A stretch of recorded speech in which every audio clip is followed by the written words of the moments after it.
Baka malapit na rin ang birthday mo, itry mo itong cake na to, napakasarap. Sakto lang yung tamis, madali lang siyang gawin at very affordable din yung ating mga gagamiting sangkap.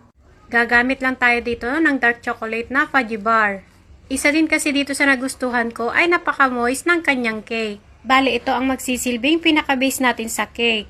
Nasa 4 na piraso lang naman, i-flatten lang natin ito at itabi lang muna. Kung gusto nyo ring bumili nito, ilalagay ko na lang sa comment section yung link kung saan ko siya nabili. Then sa mixing bowl naman ay maglagay ng 1 can ng creme densada at 1 pack ng all-purpose cream. Kailangan ay naka-chilled ang mga ito.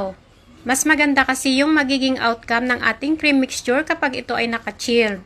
Ibit lang natin ito hanggang sa mag-double volume na yung kanyang dami.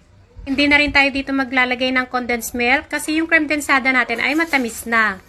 Kapag nahalo na natin ito ng mabuti, hatiin lang natin ito sa 2 mangkok.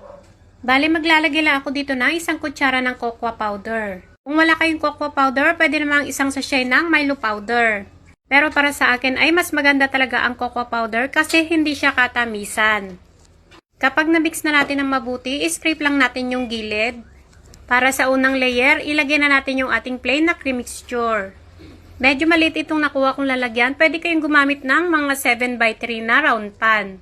Ayusin muna natin yung ibabaw niya bago natin ilagay yung pinaka-second layer natin.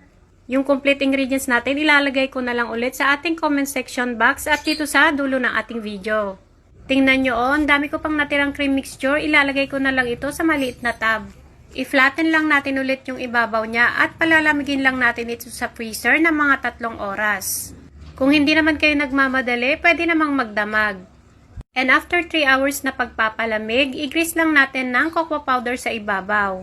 Inulit ko, kung wala kayong cocoa powder, pwede namang Milo powder na lang ang gamitin ninyo. Pero mas maganda kung cocoa powder para hindi siya gaanong matamis. At ayan na nga, nakagawa tayo ng isang napakasarap na chocolate ice cream cake.